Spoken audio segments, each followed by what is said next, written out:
NCC के सभी cadets को मेरी तरफ से जय हिंद। सबसे पहले मैं आपको एनसीसी ज्वाइन करने पर बधाई देता हूं और अपने इस चैनल में एनसीसी इंडिया प्रोग्राम में आप सभी का स्वागत करता हूं। आज के इस लेक्चर में मैं डिस्कस करूंगा एनसीसी के लक्ष्य और उसके उद्देश्य के बारे में। हम यूं कहें, what are the aims and objective of NCC. तो चलिए शुरू करते हैं। एनसीसी के मुख्य रूप से 3 लक्ष्य हैं। सबसे पहले लक्ष्य में कैडेट्स में गुणों का विकास करना, जैसे चरित्र निर्माण, जिसको हम कैरेक्टर कहते हैं, leadership, comradeship, courage, discipline, spirit of adventure, secular outlook and idea of selfless service. हम यूं कहें कि हमारे कैडेट्स के अंदर चरित्र निर्माण करना, नेतृत्व की भावना उनमें पैदा करना, कॉमरेडशिप, जिसको हम भाईचारा कहते हैं। कॉमरेडशिप बहुत जरूरी है एक ऐसे संगठन के लिए, चाहे वो हमारी डिफेंस फोर्सेस हो या एनसीसी हो। यहाँ पर कॉमरेडशिप, भाईचारा तैयार किया जाता है, भाईचारा डेवलप किया जाता है। और ये ऐसा भाईचारा है जब आप 2 लोगों ने बड़ा डिफिकल्ट टाइम इकट्ठे गुजारा होता है और उसके बाद जो एक दूसरे को सपोर्ट करते हैं, एक दूसरे के साथ देते हैं, तो उस चीज को हम कॉमरेडशिप कहते हैं। तो इस तरह से भाईचारा तैयार करना, अनुशासन तैयार करना, धर्मनिरपेक्ष दृष्टिकोण, जो आपके सोचने और समझने का नजरिया हो वो धर्मनिरपेक्ष होना चाहिए। किसी भी तरह के धर्म और जाति से ऊपर उठ करके अपने कैडेट्स अपने फैसले लें। साहस की भावना, जिसको हम करेज कहते हैं, वो होनी चाहिए और निस्वार्थ सेवा के आदर्श होने चाहिए। आइडियल्स ऑफ सेल्फलेस सर्विस, मतलब निस्वार्थ सेवा से अगर हम अपने राष्ट्र के प्रति काम करते हैं तो ये हमारा सबसे पहला लक्ष्य है एनसीसी का। इसके बाद जो हमारा दूसरा लक्ष्य है वो ऐसा है कि जीवन के सभी क्षेत्रों में नेतृत्व गुणों के साथ संगठित, प्रशिक्षित और प्रेरित युवाओं का एक ऐसा मानव संसाधन तैयार करना जो राष्ट्र सेवा करे, चाहे आजीविका का कोई भी साधन चुने। कहने का मतलब ये है, जैसे हम जानते हैं कि आज हमारा भारतवर्ष दुनिया का सबसे युवा देश है और हमने ऐसे युवा तैयार करने हैं जो संगठित हों, प्रशिक्षित हों और प्रेरित हों। हम यूं कहें कि जो हमारा युवा है वो हमारा युवा पूरी तरह से ऑर्गेनाइज्ड, ट्रेन्ड और मोटिवेटेड होना चाहिए और जीवन के जिस भी क्षेत्र में वो जाएं, जिस भी क्षेत्र में काम करें, देश की सेवा करें, तो वो पूरे संगठित होकर के और पूरा मोटिवेटेड होकर के काम करें, सो दैट कि जो हमारी जनसंख्या है, जो हमारा युवा है, वो इस देश का रिसोर्स हो, एक संसाधन बने। और तीसरा जो सबसे इंपॉर्टेंट लक्ष्य है, एक ऐसा एनवायरनमेंट क्रिएट करना, मतलब जब हम अपने स्कूल कॉलेज में एनसीसी लेते हैं तो ऐसा माहौल तैयार करना कैंप्स के थ्रू या अपनी ट्रेनिंग के थ्रू कि हमारा युवा है वो प्रेरित हो हमारे डिफेंस सर्विसेज को ज्वाइन करने के लिए। ये जरूरी नहीं है, वैसे तो युवा किसी भी क्षेत्र में जा सकता है। जैसे हमने सेकंड पॉइंट में कवर किया कि हमने एक ऐसा रिसोर्स तैयार करना है जो ऑर्गेनाइज्ड हो, मोटिवेटेड हो और ट्रेंड हो। कहने का मतलब संगठित, प्रशिक्षित और प्रेरित युवा होना चाहिए। लेकिन साथ साथ हमारा ये भी फर्ज बनता है एक ऐसा माहौल तैयार करना कि जिसमें युवा डिफेंस फोर्सेस की तरफ अट्रैक्ट हों और निस्वार्थ भाव से देश की सेवा करने के लिए आगे आए। तो ये हमारा एनसीसी का एम है। इसके साथ साथ हम एनसीसी के विजन की बात करते हैं। तो इसमें हम बात करते हैं to empower volunteer youth to become potential leaders and responsible citizen of the country. मतलब हमने एम्पावर करना है जो वॉलंटियर यूथ है, बिकॉज हम जानते हैं कि एनसीसी क्या है, एक वॉलंटियर ऑर्गेनाइजेशन है, एक स्वैच्छिक ऑर्गेनाइजेशन है, दुनिया का सबसे बड़ा युवा संगठन है और इसमें to become potential leader and responsible citizen of the country, मतलब एक ऐसा नेतृत्व भाव हमारे युवाओं में आए और इस देश का एक जागरूक और जिम्मेवार नागरिक बने। ये हमारा विजन है एनसीसी का। चाहे वो जिस मर्जी क्षेत्र में हो, लेकिन वो एक जागरूक और जिम्मेवार नागरिक बने और अपने कर्तव्य को पहचाने। This is the vision of NCC. इसके साथ साथ हम इसके कुछ उद्देश्यों की बात करते हैं। इसके उद्देश्य में सबसे पहला आता है reach out to the maximum youth through various institutions. हम जानते हैं इस वक्त हमारे देश में 13 से 14 लाख एनसीसी कैडेट्स हैं जो सीनियर और जूनियर डिवीजन को मिला के हैं। तो कोशिश यही है कि जितने यूथ, मैक्सिमम से मैक्सिमम यूथ को हम कवर करें। Reach out to the maximum youth through various institutions. तो आज हम देखते हैं कि हर दूसरे तीसरे इंस्टीट्यूट में एनसीसी है और इस वक्त जो सरकार का टारगेट है वो 3 से 4 लाख और युवाओं को जोड़ने का है। तो ये एनसीसी का ऑब्जेक्टिव है कि ज़्यादा से ज़्यादा यूथ को इस ऑर्गेनाइजेशन के साथ जोड़ा जाए। Make NCC as an important part of the society, मतलब एनसीसी को बहुत ही इंपॉर्टेंट पार्ट सोसाइटी का बना दिया जाए और एनसीसी कैडेट्स अपने काम की वजह से अपनी पहचान बनाएं और सोसाइटी में उनका एक बहुत बढ़िया रुतबा हो और एक पहचान बने और हमारी सोसाइटी का एक इंटीग्रल पार्ट बने। जब कभी भी देश के ऊपर किसी भी तरह की कोई आपदा आए तो एनसीसी कैडेट्स उसमें लोगों की हेल्प करें और एक बहुत ही बहुमूल्य पार्ट बने हमारे समाज का। थर्ड पॉइंट हम बात करते हैं, teach positive thinking and attitude to the youth. NCC के जितने भी प्रोग्राम्स होते हैं, जो भी हमारे कैंप्स होते हैं, चाहे सोशल कैंप हो, चाहे कोई आर्मी अटैचमेंट कैंप हो या कोई सीएटीसी हो, उसके थ्रू बच्चों के अंदर या कैडेट्स के अंदर हम पॉजिटिव थिंकिंग और एटीट्यूड डेवलप करें, क्योंकि हर प्रॉब्लम के बारे में हमारे बीच में एक पॉजिटिव दृष्टिकोण होना चाहिए। जिंदगी में जो भी प्रॉब्लम्स हैं, देश में जो भी प्रॉब्लम्स हैं या इंडिविजुअल की लाइफ में जो भी प्रॉब्लम है, उसको हम पॉजिटिव तरीके से सोचें और उसके सॉल्यूशन को ढूंढें, चैलेंजेस को स्वीकार करें और उन्हें ओवरकम करें। इस तरह का यूथ हम बनाना चाहते हैं। This is the objective of NCC. And fourth point is become a main source of national integration by making NCC as one of the greatest cohesive force of our nation irrespective of any caste, creed, religion or reason।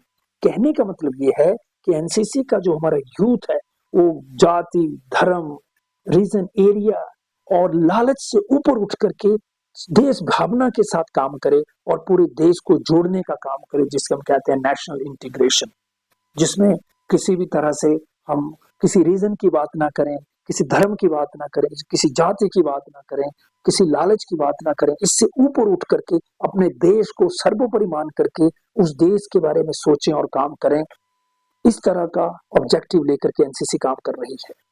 Mould the youth of the entire country into A United, secular and disciplined citizen of the nation. मतलब हमारे देश का जो youth है उसको हम इस तरह से मोल्ड करें, इस सांचे में उसको ढालें कि उनके सोचने का जो नजरिया है वो होलिस्टिक हो, यूनाइटेड होकर के सोचें, सेकुलर तरीके से अपने फैसले लें और एक डिसिप्लिन्ड सिटीजन बने। अपने देश का डिसिप्लिन्ड सिटीजन ऐसा है जो अनुशासन में रहे, देश के अपने कर्तव्यों को भी समझे और अपने अधिकारों की भी बात करे और लोगों को भी जागरूक करे। इस तरह का सिटीजन हमें चाहिए। Provide an ideal platform for the youth to showcase their potential in nation building. मतलब एनसीसी एक ऐसा मंच प्रोवाइड करता है जिसमें हमारे यूथ को मौका मिलता है अपने पोटेंशियल को दिखाने का कि मैं नेशन बिल्डिंग में किस तरह से अपना रोल प्ले कर सकता हूं। तो इस तरह से एनसीसी के डिफरेंट कैंप्स में, डिफरेंट गैदरिंग्स में इस तरह का प्लेटफॉर्म प्रोवाइड किया जाता है। उसके अंदर जो छुपी हुई प्रतिभा है उसको बाहर निकाला जाता है। इस ऑब्जेक्टिव के साथ एनसीसी काम करता है। Instill spirit of secularism and united India by organizing national integration camps all over the country। national integration camps मैंने पहले ही कहा, देश को जोड़ने वाले ऐसे कैंप्स जिसमें हम क्या करते हैं, एक दूसरे का कल्चर एक्सचेंज करते हैं, एक दूसरे धर्म के बारे में बात करते हैं, जाति और रीजन से ऊपर उठ करके बात करते हैं। जब एनसीसी के कैडेट्स अपने कैंप्स लगाते हैं अलग अलग जगह पे, एक भारत श्रेष्ठ भारत अभियान के थ्रू हम दूसरी स्टेट में जाते हैं, वहाँ का कल्चर सीखते हैं, वहाँ के जो क्विजीन है उनको लोग खाते हैं, उनके त्योहारों को सेलिब्रेट करते हैं, उनके कल्चर को सीखते हैं, उनकी लैंग्वेज को सीखते हैं, उनके फोक सॉन्ग को गाया जाता है, उनके फोक सॉन्ग को परफॉर्म किया जाता है। इस तरह के कैंप्स में, नेशनल इंटीग्रेशन कैंप्स में, तो उससे एक यूनाइटेड इंडिया की फीलिंग आती है और एक सेकुलरिज्म को बढ़ावा मिलता है। लास्ट में reach out to the youth of friendly foreign country through youth exchange programs. 10 ऐसे कंट्रीज हैं जो हमारे फ्रेंडली कंट्रीज हैं, वहां पर हमारा यूथ जो एनसीसी में अच्छा काम कर रहे हैं, कुछ सिलेक्टेड यूथ को मौका मिलता है उन फॉरेन कंट्रीज में जाने का और वहां के कल्चर, वहां के अपने कल्चर को दिखाने का और वहां के कल्चर को सीखने का। तो ये डिफरेंट ऑब्जेक्टिव्स हैं जिन ऑब्जेक्टिव्स के ऊपर एनसीसी काम करता है। इसके साथ कुछ कोर वैल्यूज हैं एनसीसी की, उसके बारे में बात करेंगे। कोर वैल्यूज का मतलब है कि ऐसी वैल्यूज जिसके ऊपर एनसीसी काम करता है।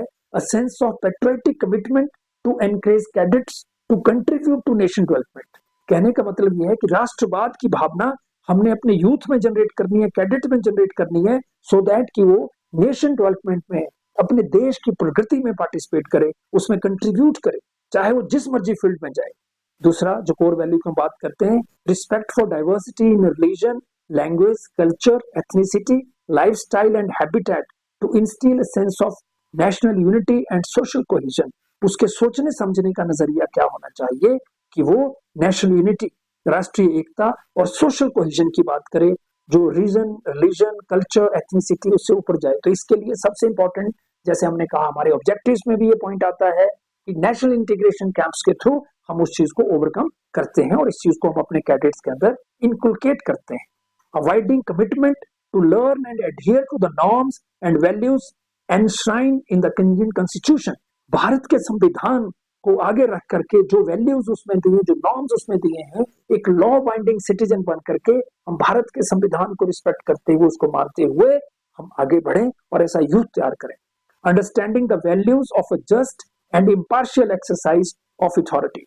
Understanding the values of just and impartial exercise of authority मतलब जो भी अथॉरिटी किसी इंडिविजुअल के पास है उसको इम्पार्शियल एक्सरसाइज किया जाए, किसी भी जाति, धर्म, कलर, क्रीड, अपनेपन से छोड़ करके सारा लॉ जो है सबके लिए इक्वल इंप्लीमेंट किया जाए। इस तरह का यूथ चाहिए और इस तरह के कोर वैल्यूज के साथ एनसीसी काम करता है। There are 4 cardinals of discipline.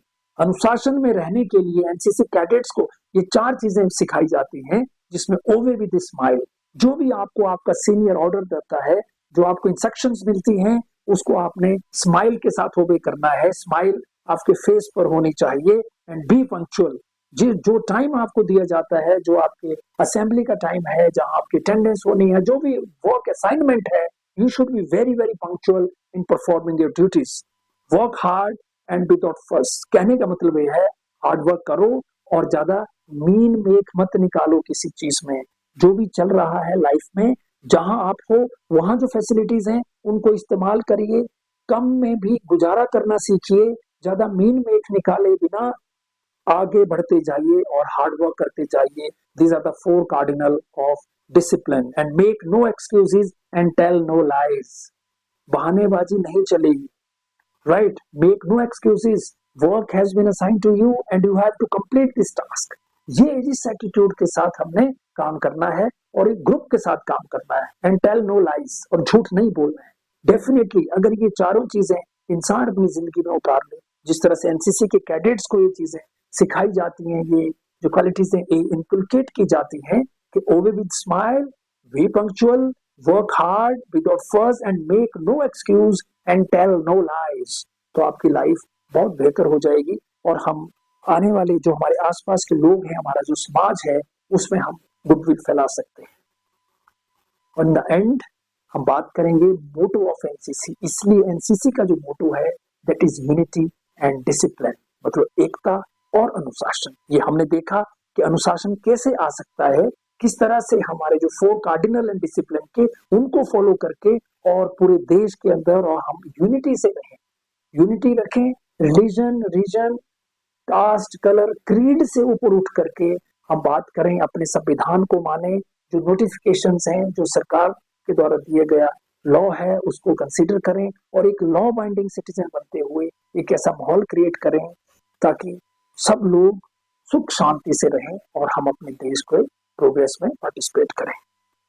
तो इन्हीं चीजों के साथ मैं बहुत धन्यवाद करता हूं आप सभी कैडेट्स का। अगर आपको ये जानकारी पसंद आई है तो आप मेरे इस चैनल को सब्सक्राइब करिए। एंड आई प्रॉमिस यू, पूरा के पूरा जो एनसीसी का सिलेबस है of A certificate, B certificate, C certificate exam, I will cover through this type of simple explanations.